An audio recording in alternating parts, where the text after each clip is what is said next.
Hey everyone, it's Isaac from Hunger Smash Fitness. Just wanted to come to you today. First of all, happy Independence Day, happy 4th of July. But I want to make a video today about where I came up with Improve 1% and why Improve 1% is important to me, I guess, basically.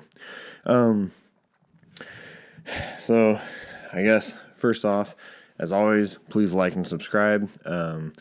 Subscribe to the channel. It really helps me out, and I really appreciate it. And any sort of feedback that you have, I love to hear from everyone who's subscribed to me, and any comments that you have, anything like that, helps me out. Let me know what you want to hear in future. Let me know what type of interviews you want me to do with other people, anything like that. So anyways, I'd like to say I am not a Navy SEAL. I did not complete BUD/S. I am not trying to claim that title by any means. I have a flag up in my garage gym that my wife got for me just as a reminder and as motivation, basically, to continue to improve that 1%. And I guess as I explain my story, I hope that it'll make more sense to you as well. So basically, I first found out about the SEALs when I was about 9 or 10 years old. First saw a pamphlet for them at the fair, at a recruiter booth and everything. Saw all this, stuff, and that looks fun. Swimming, shooting guns, all that. Sounds like a blast. So from the time I was 9 or 10 years old until 19 is when I finally enlisted. And that whole time during my childhood, that was all I wanted to do. Everything that I did, I viewed as some way preparing me for that, for being in the SEALs. So, I was in Civil Air Patrol for a while growing up, and I love that because the uniforms, the discipline, the PT, all the different aspects of that. I didn't really play I didn't play any sports growing up, so I did some judo for a while, worked on a lot of friends' dairy farms, stuff like that in the berry fields. So I was active. I always had a job. But I didn't play any sports. And so Civil Air Patrol was kind of my way of getting that outlet. But everything that I did, every book that I read, I would try and find something that was preparing me in some way to be in the SEALs, basically, to as I viewed it, to prepare me for that. So when I was a little bit after 19, shipped out, and ended up spending about 14 months total in the SEAL pipeline. So I went through boot camp, went through BUD/S prep in Chicago, and then headed out. So I classed up, and in my first class, about 3 weeks in, I ended up getting cellulitis in my foot. So my foot was bright red, double inside, couldn't hardly get my boots off, blah, blah, blah. Ended up spending 3 days in the ER on a ton of antibiotics and everything else. So they rolled me back to the next class. And that was extremely disheartening for me because I felt like I'd barely started and then all of a sudden had this really strange but major setback. With my second class, I made it to Hell Week, and then I ended up getting got like a boat dropped on my head, had a concussion, like 12 staples in the back of my head. So that was a lot of fun too. So then I started over again, and around that time is when my knee first started bothering me, and my knee ended up swelling up kind of like a watermelon, where it was bursting all the seams on the inside of my BDU pants. And it was extremely swollen. I talked to the corpsman about it, and he told me, basically to RICE it, rest, ice, compression, elevation, which at BUD/S, you don't really have a lot of time for that.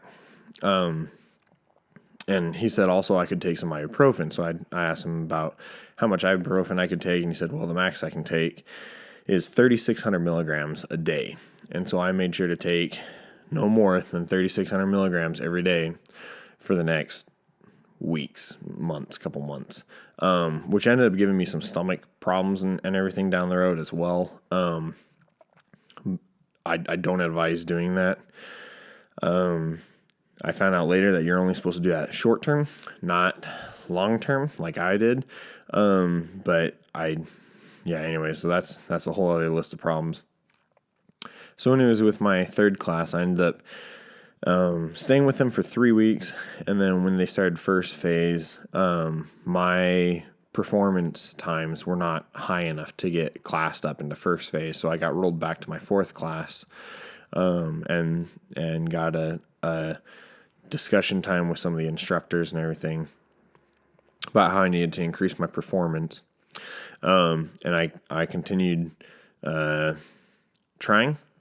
And with my fourth class, at the end of 3 weeks, my run times and everything were even worse than they had been at the end of my third class. So I got dropped from BUD/S, which was devastating to me.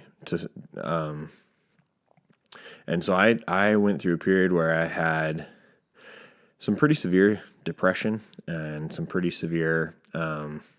I kind of hated everybody. I was mad at God. I was mad at myself. I was mad at my body for failing.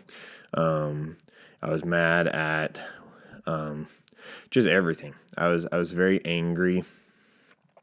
I ended up getting sent out to the fleet. I ended up on an aircraft carrier, and I had plans where I was going to go back. I was going to get healthy. I was going to go back and blah blah blah. And so I ended up getting surgery on my right knee first. And then my left knee was bothering me about 2 years later and everything. And so long story short, I ended up finding out that I have some disc issues in my neck and my right shoulder. They think there's a tear in the long head of my biceps. And I ended up having my left knee, the meniscus cleaned up as well. So I ended up just having all this different stuff going on. And for the first year or so after I was out, I was just angry. I was angry at everybody. And I was really frustrated because I felt like I'd spent almost my entire life preparing for this point, and then factors that were out of my control ended up taking it away from me. And I didn't understand why.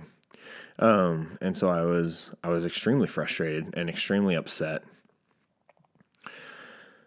So, all that was going on. And finally I got to this point where I came to realize I can either continue to push everyone away. I can either continue to be angry at the world for factors that were out of my control, or I can learn from it and move forward. And that was kind of what I came to a realization as. One of the quotes I really liked, actually, that kind of kept coming back to me over and over, it's a quote by Viktor Frankl, who was a neurologist and psychologist during World War II, spent some time in the concentration camps, saw horrors. What happened to the Jews during World War II was horrific, being slaughtered for experiments, basically. But he had this quote that he said, "Everything can be taken from a man, but one thing, the last of human freedoms, to choose one's attitude in any given set of circumstances, to choose one's own way."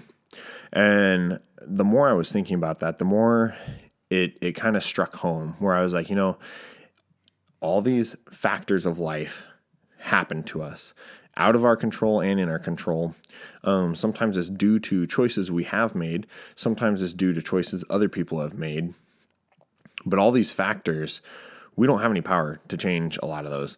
All that we can change is how we're going to respond to that, whether we're going to move forward, whether we're continue to strive and move forward, or whether we're just going to be angry and quit. And the more I thought about it, the more I realized I'm not a quitter. That's not me. I'm not someone who just gives up on something. And I realized that I can either continue to be frustrated or move forward. And around that time is actually when I met my wife. Actually, now she wasn't my wife at the time, but I met her, and I realized that I had set being a SEAL up on this extreme pedestal where I had so much ambition and so much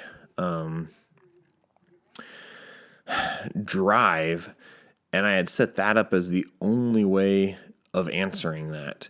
And the more experience I got, the more that I saw other guys coming out of that with lifelong injuries, with everything else, and I realized that may not necessarily be what I was called to do. It's a very lofty goal. It's a wonderful calling for those that do it and complete it. But I started to realize that there's a lot more to life than just being a SEAL. If anything, it's a very short portion of your life, and then you have another 80 some years that you have to live outside of that. And I realized that I didn't want to be defined by that. And so I decided not to go back to pursue joining the SEALs, and decided I wanted to get out and help people instead. And so I got out of the Navy.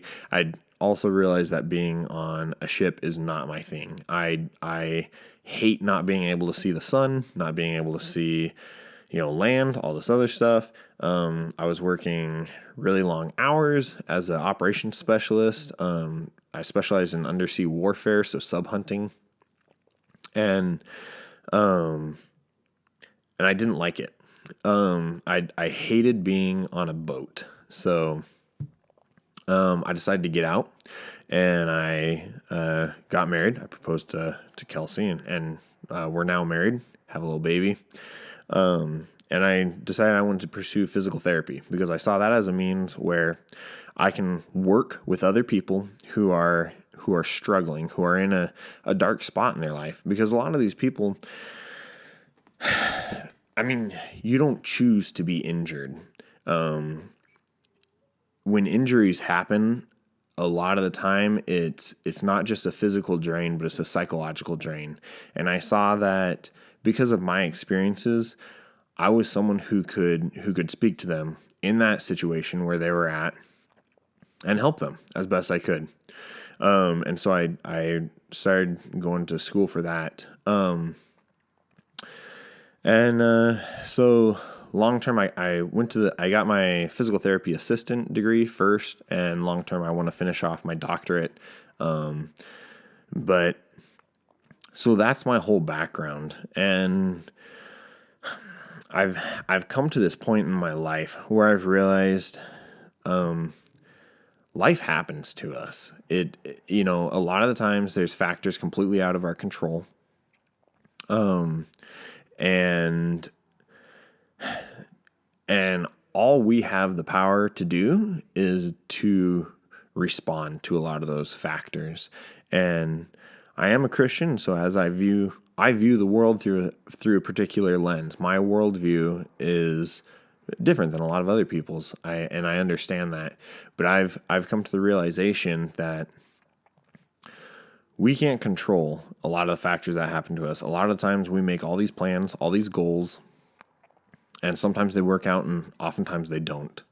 All that we can do is continue to move forward. And working through my own depression and my own set of circumstances, I realized that it's not fixed overnight. Even when I came to the realization that I could continue to move forward, I still had to dig myself out of that hole that I had dug myself into. I still had to work to continue to move forward. And that's where the Improve 1% has come from, where you don't have to make drastic changes in a day. You don't have to fix the situation in a day. The thing is, you need to find where you're weak at, what you're struggling with, and improve that. Work on that a little bit. And it can be, I mean, you may not be coming from a deep depression or anything like that. It could be little things. Like if you're trying to improve your deadlift or something like that, you're not going to double it in a week. It's those little continuous changes that you're making. It's that consistency where you continue to work at it day after day after day after day. And that's what's going to end up paying off. It's not going to be this sudden life-changing event. Okay. So whether you're working through, losing a loved one, whether you're working through, trying to get stronger, whether you're trying to prepare for the military, whatever, it's not going to happen overnight. It's the consistency that's going to end up paying off. And so I came to that realization where I really want to encourage others in their goals, encourage others in their weakness, and meet them in their weakness and try to help them to improve as well. So in short, that's my story. That's where the Improve 1% came from.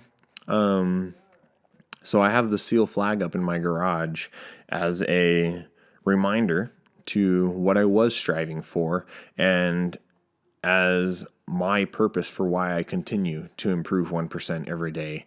I try to continually find, if I don't know something, look it up, research it. Don't assume just because.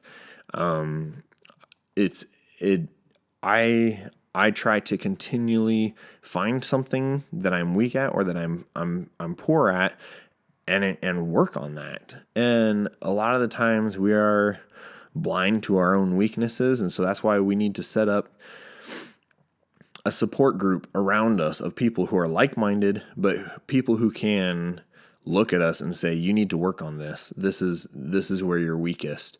And once you have realized that, then actually do the hard work and actually work on that. So, in short, that is where my Improve 1% came from. I hope this helps. I hope you find it motivational and encouraging.